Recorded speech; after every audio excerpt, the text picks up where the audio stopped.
G.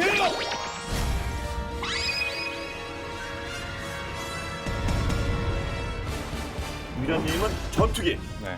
원쌤은 2767 아, 2767. 공중조기 경보 통제기. 많이 보시던 거죠, 네. 어디서. 그 이름도 유명한 F-22 랩터입니다. 예. SF 영화 봐서 UFO가 나타나도 안 나오는 스코어 아닙니까? 뭐? 유럽파이터 타이푼이 격출을 했습니다. 근접전에서 격출 당한 걸로 봐서 자, 지금 사진에 보시는 겁니다. 뭔가 좀 포스가 있어 보이지 않습니까? 우리 원쌤은 저는 일단 기동성이 좋아 보이는 미국의 오하이오급 잠수함입니다. 두꺼운 얼음을 딱 깨고 나와서 미사일 쏘면 상대방 입장에서는 어떻겠어요?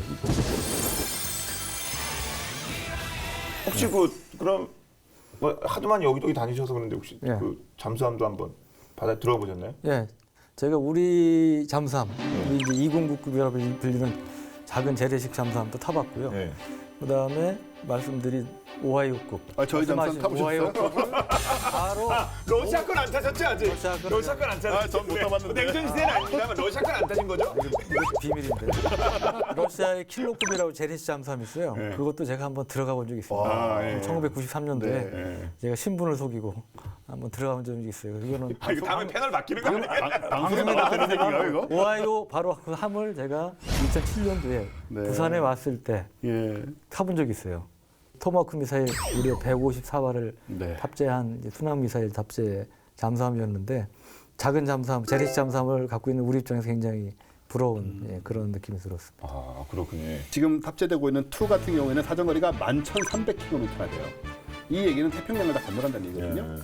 다시 말해서 미국 영해에서 국내상으로도 안 나가고 영해에서 러시아 동부에 있는 도시들, 뭐 블라디보스톡이라든가 이런 도시들 충분히 타격할 수 있는 그런 엄청난 사정거리를 가진 폭탄들을 미사일들을 싣고 있다는 점이 오하이오급의 또 엄청난 점이 되죠. 자, 사거리가 충분히 나오기 때문에 네. 안전한, 뭐 상대적으로 안전한 영해에서 쏠 수 있다. 그렇습니다. 그럼 타이푼급도 그만큼 나오나요? 타이푼급은 이제 그보다는 좀 사거리가 좀 짧습니다. 네. 타이푼급이 이제 SSN 22라는 잠수함 발사 탄도미사일 20기, 20개를 장착을 하는데 이 미사일은 이제 길이가 한 16m에 직경이 한 2,400m고 사거리가 한 8,300km 정도 돼요. 8,300. 예. 1,000km 차이가 네, 나는 근데 약한데요. 근데 중요한 게 위치가 짧은 거 근데 중요한 게 영에서 좀 떨어진 태평양 물속에서 쏘면 미국 잡기 힘듭니다. 그건 뭐 2, 3,000km 차이 별거 아니에요, 바닷속에서. 이건 예. 미국도 할 수 있잖아요, 똑같이. 예, 그러니까 실제 많이 활용되고 있고, 근데 네. 활용 그 방안이 아주 쇼킹한 것들도 많아요. 저 상륙 작전이라든가 이런 상황에서 이제 그 해변까지 가서 침투형 잠수정을 통해서 이제 상륙할 수 있도록 보병들이 미 특수부대원 있잖아요. 뭐 UDT, SEAL 이런 데들 다 들어보셨을 텐데 우리 해군의 UDT죠. 그리고 미군의 뭐 저 네이비 SEAL 이런 쪽들이 이제 함께 오하이오에서 연습을 하면서 훈련하면서 또 북에 대한 침투 훈련 같은 것도 해보고 이런 식으로 지금 운영이 굉장히 우리랑도 밀접하게 되고 있습니다. 평상시간 유사시에 예를 들어 뭐 북한 해안에 침투를 해서 우리 흔히 얘기하는 북한 수뇌부 제거 작전이라든지 이런 데 역할을 할 수 있기 때문에 상당히 중요한 전략 무기가 되는 거죠. 네. 이렇게 이제 인정을 하신 거죠. 타이푼은 상징일 뿐이고 오하이오 함이야말로 실제 지금 인정한- 작전 중이다. 예. 근데 거리가 짧고 명중도가 떨어진다는 부분은 좀. 왜?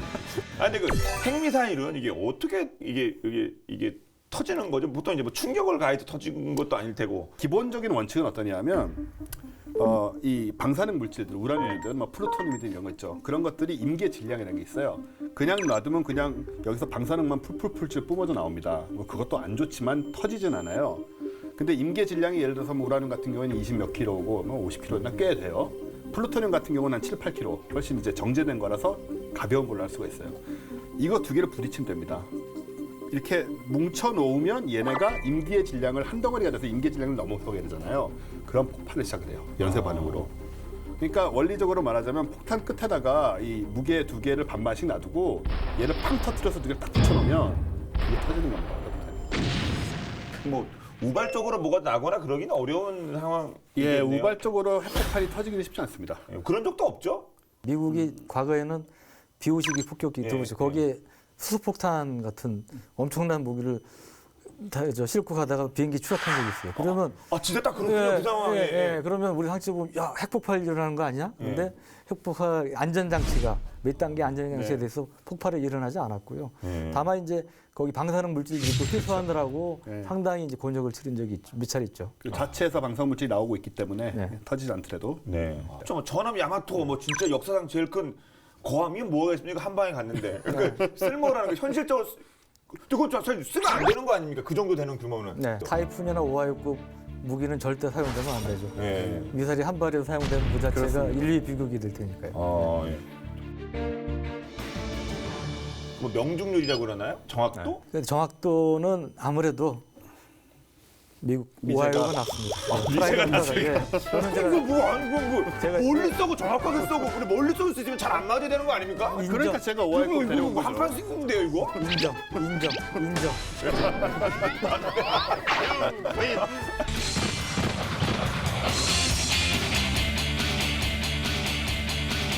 이 주제가 핵 네. 잠수함 요걸 좀 약간 좀 피하고 싶은 이슈가 될 만큼의 뭐 역사가 있으시다고요? 네. 저희 아픈 곳을 그렇게.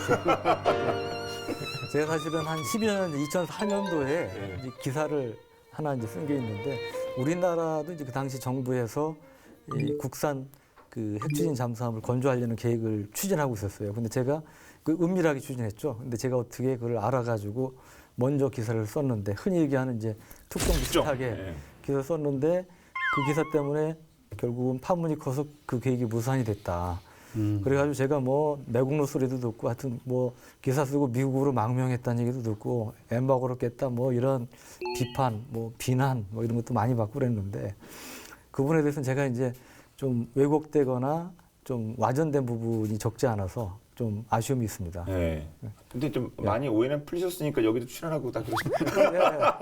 네. 근데 아직도 이제 그런 이제 오해라든지 뭐 또 이제 그런 분들이 계신데 대표 군사 전문 기자로서 이건 책임감을 막중한 책임감을 느끼고 그래서 요즘 얼마 전에 제가 핵잠수함에 대해서는 제가 가야 된다 우리 거를 만들어내는 강한 생각을 갖고 있습니다. 과거에도 그런 생각을 갖고 지금 기사를 썼던 것이고 네. 예, 마침 지금 정부 문재인 대통령께서 대통령께서도 말씀하셨잖아요. 예. 공약을 하셨잖아요. 네. 그리고 송영무 신임 국방장관께서도 청문회에서 국산 핵추진 잠수함 건조 추진하겠다는 말씀을 하셨고 그래서 저는 제가 운영하는 웹사이트라든지 이런 쪽에서 그 서명운동도 하고 뭐 스티커도 만들어서 제가 돌리기도 했고요. 하여튼 그런 쪽에 적극적 미력이지만 하여튼 도움이 되는 역할을 계속 하려고 합니다.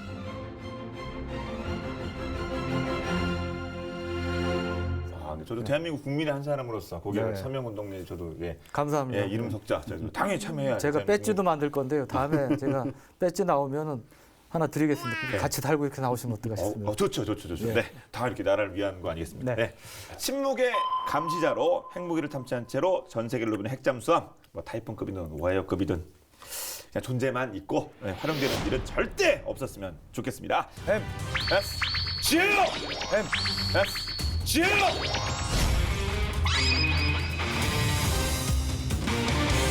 자 이제 마지막 지상전 최고의 무기를 가려보는 시간만 남았습니다. 어떤 내용일지 이 자리에서 써주세요. 지상전 최고의 무기.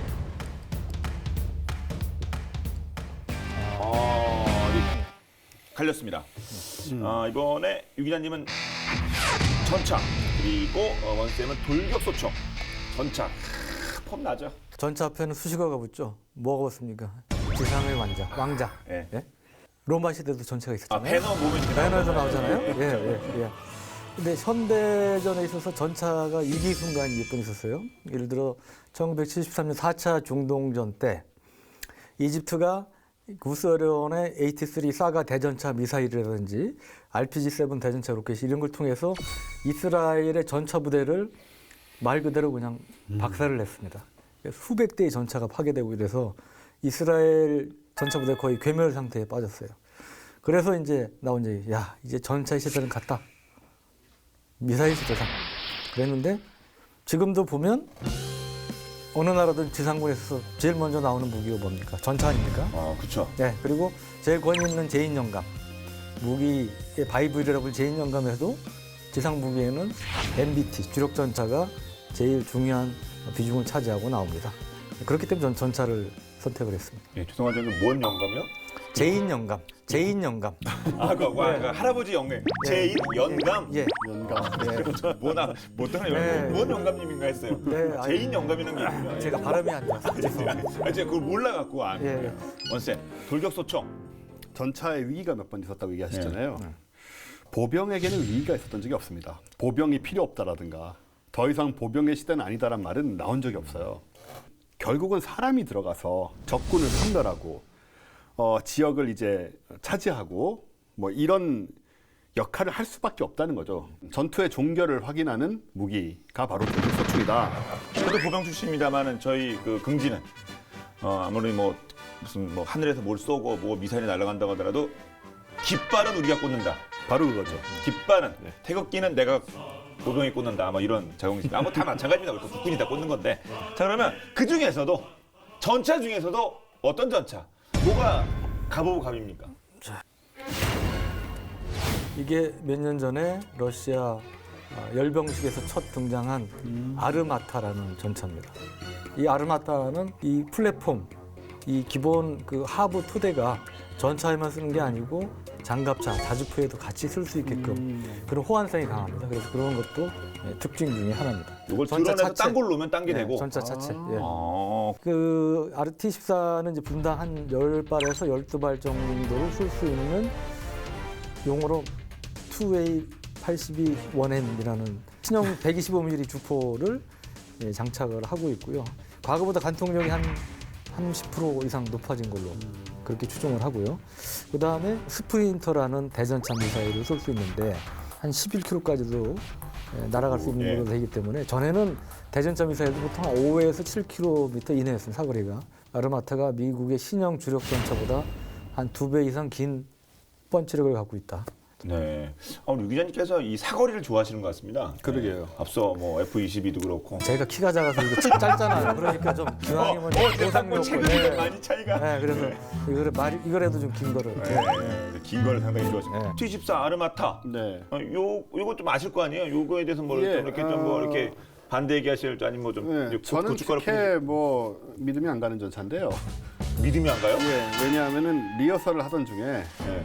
7대의 T-14가 등장을 했는데 그중 한 대가 고장으로 멈추는 사태가 있었어요. 그래서 이제 전차의 고장이란 것은 특히 멈추는 고장이란 것은 전쟁 실전에서 너무나 치명적인 위험. 죽었죠. 그 탑승원들 죽은 거 아닙니까? 탱크가 서 있으면. 예, 네. 그래서 이것은 좀 모자란 기종이 아닌가 아직은 그런 생각을 하는데. 고장 난다는데요. 고장 뭐. 그거를 한자성어 내자라 뭐라고 그러신지 압니까? 침소봉대. 그거 하나 갖고 얘기하지 마라. 그렇죠. 그 작은 거 가지고 일곱 대 중 한 전체에 대가 큰 문제인 섰다는 건 것처럼 얘기를 안 해요. 퍼센트로 따져도 7대 중에 한 대는 이제 한 15%가 예. 구성률인데.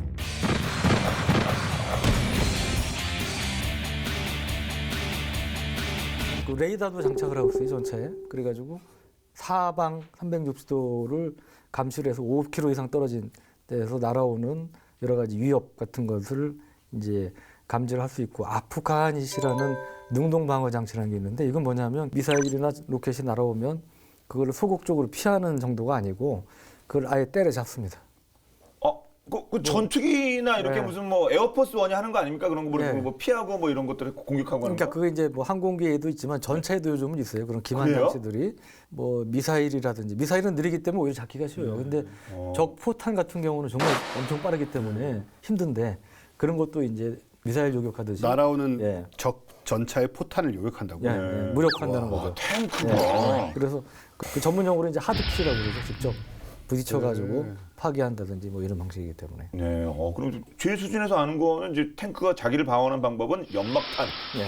그거밖에 없는 줄 알았는데. 두꺼운 장갑과 네, 그죠. 두꺼운. 때려도 안 뚫리면, 도탄이 안 나면. 뭐 신형 UV 감지기 뭐 이게 뭐 이게 뭐 아르마타에 중요하다 뭐 그런 얘기 들었는데 신형 UV 감지 UV면 자외선 아니에요? 빨주노초 파남보 있겠을 때 저보다 훨씬 잘 쓰시는데. 그런가요? 1, 2, 3, 4, 5, 6, 7을 쓰셔도 될 것 같아요. 이쪽으로 갈수록 고온, 고열, 그죠? 에너지량이 큰 거고 이쪽으로 갈수록 작아져요. 그러니까 보통 이제 약한 불 켜면 빨간 불 보이는 거고요. 센 불 켜면 파란 불이 들어온다. 보이고요. 예. 이쪽으로 갔다는 얘기는 이쪽에 굉장히 강한 에너지가 지금 생겨났는데 굉장히 강력한 에너지가 지금 분출됐다는 것을 자외선 감지기로 봄으로써 포가 발사됐다, 뭐가 발사됐다 이런 걸 확인할 수 있기 때문에 이런 감지기들을 요즘 사용을 하죠. 러시아가 20여 년 만에 준비한 뭐 신상 탱크라니까 네. 과학기술이 이렇게 많이 집적이 됐긴 네. 하겠습니다만 뭐 포탑이 무인화가 돼 있고 이런 것들이 그냥 진짜 전시에서 그냥 좋기만 할까요? 저는 약간 비판적인 면이 있어요. 왜냐하면 무슨 기계든 간에 고장이 납니다. 그리고 포탄 같은 것도 이제 잼이 걸려서 중간에 자동으로 이제 배급이 되다가 잼이 걸려서 멈추는 경우도 생길 수가 있다고 저는 생각이 되거든요. 이런 경우에 사람이 있으면 이걸 어떻게든 뽑아내가지고 어떻게든 하는데 이게 지금 위에는 기계고 밑에만 사람이 앉아 있으면 이런 돌발적인 고장 상황에서 포탑에 이게 대응이 될 수 있을까라는 걱정이 좀 드는 거예요. 그럼 일단 나가야겠는데요. 문 열고 나가서. 그럼 이제 기관총 날라오고 뭐 그런 거잖아요. 네, 우리 저 속담에 구덕이 무서워 장못당그리라는 게 있죠. 아까부터 속담을 계속 활용을 하시는군요. 그리고 이게 러시아가 참 몇몇 무기들은 강점을 갖고 있는데 그 중에 하나가 전차입니다. 전통적인 전차 강국이에요. 그래서 2차 대전 때 보면 우리한테는 정말 아픈 추억이고 원수 같은 존재지만 6.25 때 T-34라는 전차 들어보셨죠? 땅크 뭐에 T-34 전차. 네. 이게 2차 대전 때 가장 잘 만든 걸작 전차 중에 하나입니다. 그걸 만든 게 러시아, 옛날 소련이에요. 네. 아 그럼 좀 역사 얘기로 돌아가서 배너의 그런 뭐 전차 말고 지금 이렇게 장갑으로 만든 네. 그 시작은 어디 그것도 러시아인가요? 아니요, 러시아도 아니고 우린 보통 독일 생각 많이 하죠. 뭐 티거니, 티거, 뭐, 예. 뭐 롬메리니 뭐 생각 많이 하는데 사실은 영국입니다. 영국이 1차 대전 때. 그 보시면 그렇게 탱크가 잘 안 생겼어요. 이렇게 넙덕하게 생겨가지고 바퀴 이렇게 크게 캐터필러라고 그러죠. 크게 달려 있고 이런 모양인데 1차 대전 초에 이제 독일군 화력이 너무 강하니까 또 독일이 또 조직력으로 유명하지 않습니까? 축구도 시작해서. 그래서 이제 이걸 막으려고 탱크라는 아이디어를 내게 되죠. 탱크라는 이름 같은 경우에는 원래 처음에 암호명이었어요. 이게 이제 물탱크 같은 식으로 이제 위장을 하려고 뭘 만드는지 트랙터에다가 화포를 장착해서 전차를 고안을 했습니다. 이게 처음엔 육군성에서 못 쓰게 하다가 나중에 이제 윈스턴 처칠이 해군 장관이었거든요. 해군 예산을 풀어줘서 이거를 실전에 투입을 하게 되고 그럼으로써 이 전차라는 것의 원형이 실전에 등장을 하게 됩니다. 마크 1이라는 이름으로. 예. 그러니까 이게 아픈 역사가 있는데 1차 대전은 인류 역사상 보면 가장 참혹한 전쟁이 있어요. 그때 가스도 막 하고. 가스 참호전이라고 해서 이 참호에서 수많은 양쪽 병력들이 오랫동안 지구전 펼치면서 엄청난 많은 가스를 말씀하신 그런 것들을 해서 엄청 많은 인력이 아까운 인명이 살상이 됐고 근데 이제 참호전이라는 게 이게 아시지만 참호를 파고 철조망 같은 장애물 설치하고 기관총도 이거 기관총 예. 통해서 엄청난 이제 사상자 생긴 거죠. 그러니까 이거를 돌파를 해야 되잖아요. 돌파하기 위한 도구로서 만든 게 이제 전차죠. 근데 예. 재밌는 게 시작한 건 영국이지만 이걸 제대로 활용한 게 독일이에요. 그래서 그 전술을 또 제대로 만든 게 퓰러라고 영국 사람인데 그거를 제대로 작전에 발전시키고 이런 게 또 독일 구데리안이라든지 이런 사람들이 발전시켜가지고 2차 대전 때 독일군은 이 영국에서 원래 만든 거를 더 업그레이드 해가지고 제대로 써먹어서 소위 얘기하는 전격전을 만들죠. 이 전격전은 이 전차, 그다음에 극강화 폭격기 이런 것들을 유기적으로 결합을 시켜서 그야말로 파죽지세로 이제 유럽을 침공을 하는데 그리고 또 게임 쪽에서도 같은 저희가 돌격을 하는데 맨 앞장서는 사람이 모든 뭐 공격되는 걸 다 막고 그럼 뒤에서 이제 실제로 상대편을 때리는 사람은 뒤에 있고 이렇게 앞에서 막아주는 역할을 탱킹 그 역할을 탱킹이라고 하는 사람 탱커. 그래 탱크가 진짜 이거는 보편화된 용어긴 하죠. 뭔가 버티는 이거로는. 그러니까 탱크가 제일이죠 전차가. 그러네. 저 공정한 속장이에요. 예. 이게 제일 중요한 게 또 실전 경험이에요. 실전 경험. 그리고 실전에 투입되면 그동안의 분석들이 틀리게 나타나는 경우도 많고. 그러니까 예를 들어 대표적인 게 이제 러시아 T-72 전차라는 게 이라크전에서 활용이 됐는데 생각보다 별거 아니었다. 그랬죠. 예, 그런 평가도 받았어요. 그래서 아르마타도 사실은 이제 실전에 앞으로 투입될 기회가 있어야 아마 제대로 평가받을 수 있다고 보는데 그럼에도 불구하고 미국의 M1 전차가 한때 뭐 최강이라고 표현되기도 하고 레오파드가 또 독일의 레오파드가 최강의 전차로 평가받았는데 이 전차들이 최근에 시리아 내전이라든지 중동 지역에서 IS한테 또는 다른 나라 미사일 등에 막 깨지고 있어요. 당했어요. 막 몇십 대가 막 뭐 피해를 입고 파괴되고 막 그래가지고 근데 이게 뭐 세계 최강의 무적 전차다 이런 개념은 더 이상 유효하지가 않게 됐습니다. 예. 그럼 실전 배치 그래서 예. 아직 아르마타는 본격적으로 실전 배치 단계는 아니에요. 이제 뭐 배치가 곧 되는 이제 되려는 이런 상황인데 그런 점에서 객관적인 평가는 좀 더 두고 봐야 할 것이다. 그러니까 더 셀 수 있는 거예요, 그죠? 더 세질 수 있고 더 강력해질 수 있는 건데 맞습니다. 아직까지 진행 중이다. 네, 예. 예. 또 이에 대해서 그럼 하실 말씀 진짜 많을 것 같아요. 이제 완전 총으로 넘어가도록 하죠. 네네. 예. 어떤 소총, 어떤 돌격 소총? 이 녀석입니다. 아 이거 영화에서 정말 많이 네. 나온 정말- AK-47 칼리프니코프라고 하죠. 보통. 예. 이 AK-47이야말로 무한히 검증된 무기가 되겠습니다. 예. 근데 사실 반동도 세고, 근데 이게 총탄이 좀 커요. 그러니까는 M16 같은 경우는 5.56mm 탄을 쓰거든요. 네. 근데 이거는 7.62mm 곱하기 39 탄을 쏘기 때문에 일단 뭐 탄이 크면 자격도 많이 들어가고 그렇기 때문에 또 반동이 센 것도 있고 대신에 파괴력도 크고 AK-47의 장점 중에 하나가 세계 어디를 가나 이 7.62mm 곱하기 39 탄화를 굉장히 쉽게 구할 수 있다는 점에서도 굉장히 유리하지 않나 그렇게 생각을 네. 합니다. 게임 쪽도 실제 어떤 그 재원이라든가 이런 반영을 하거든요. 네. 그러면 이 AK의 특징은 거의 대부분의 게임이 마찬가지입니다. 이게 한 방 맞으면 진짜 세요. 파괴력은 센데 이게 반동이 심해서 연사를 했을 경우는 잘 안 맞습니다. 네, 게임 속에서도 그렇죠. 네, 저를 두수도 올려서 탄착권이 이렇게 벌어지는 그런 건데 아주 정교한 기계라고 할 수는 없어요. 근데 그 이유가 바로 그 정교하지 않음에서 나오는데 장점이 이런 말이 있어요. 지륵탕에 처박아둔 AK-47은 나와서 꺼내서 물에 씻어서 쏘면 바로 나가는데 총이 M16는 버려야 된다는 말이 영화에서도 보면 이제 갑자기 밴드 오브 아너이를 밴드 오브 라가 쓰면 나옵니다. 이거 진짜. 예. 이러다 그냥 총알 안 나가서. 총 사살당하는 너무 억울하잖아요. 거기서 기능고장 외칠 수 그렇죠. 없는 거지. 기능고장. 그 가능성이 가장 낮은 소총인 거죠 이게. 과학적인 설명이라 할까 어떻게 그게 가능한 거죠? 이유가 있죠. AK-47은 여기 피스톤이 있어요. 이 가스가 피스톤을 밉니다. 피스톤을 밀어가지고 뒤에 있는 놀이새를 다시 밀어줘가지고 재장전을 시키는 방식이거든요. 근데 M16는 이 피스톤을 없애버렸어요. 그러니까 어떻게 보면은 좀 단순화시켰다고 말을 할 수도 있습니다. 네. 근데 문제가 뭐냐면 못본 것 같은데 저도 이거 네, 피스톤 없습니다. 못 본 것 같은데요. 예. 피스톤이 있으면 가스가 피스톤을 밀죠.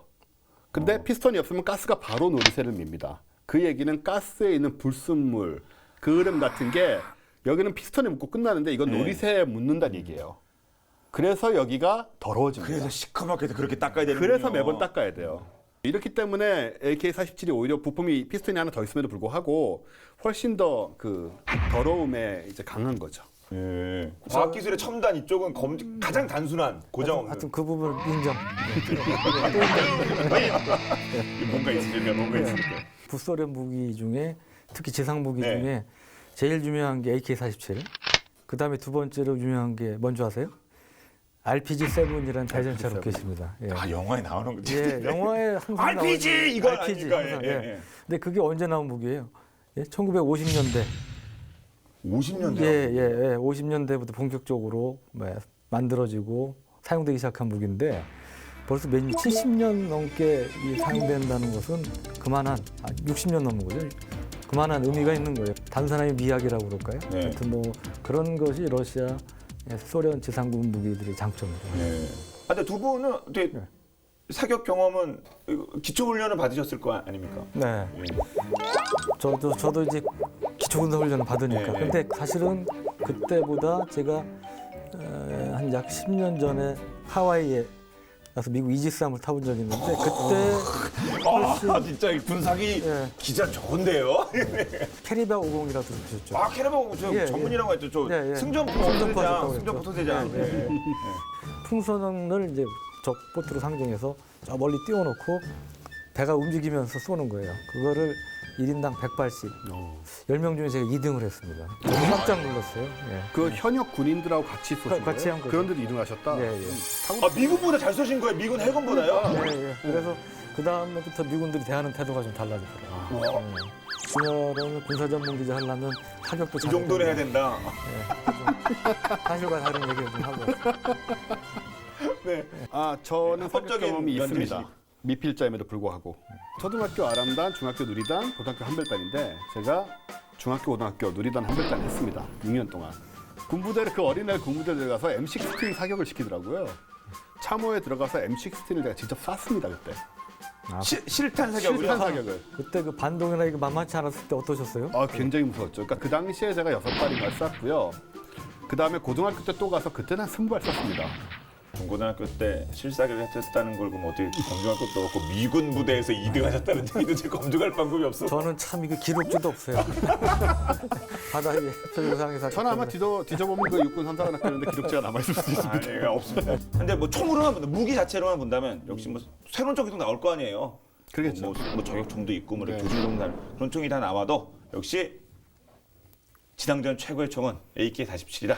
단순하고 쉽게 만들 수 있고 고장 별로 안 나고 이런 부분들이 신형으로 갈수록 이게 해결되는 건 꼭 아니거든요. 그러니까 예를 들어서 뭐 영화에 나오는 그 레이저총 같은 거 구조가 얼마나 복잡하겠습니까?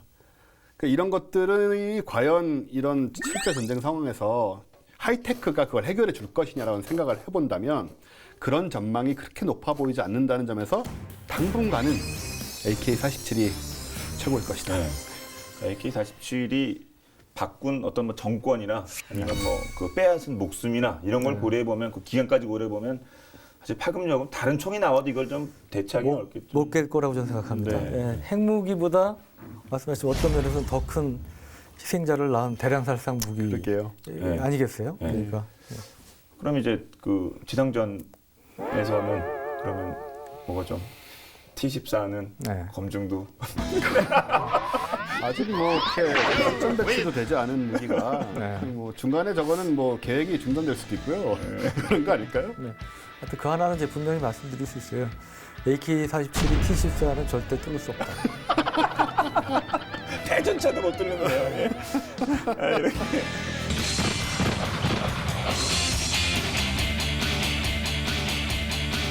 다음 주 더 멋들어진 그런 본 게임으로 돌아올 걸 약속드리면서 인사드리겠습니다. 지금까지 지금까지 S였습니다. 감사합니다. 감사합니다. 수고하셨습니다. 수고하셨어요. 첫날 해보니까 확실히 죄송합니다. 저희 너무 이렇게 막 몰아가고 해가지고 아유 아니 전혀 그런 거 없고요. 너무 얌전하게 해주셔가지고 이제. AK-47이 무슨 전차를 상대하겠어요. 말도 안 돼.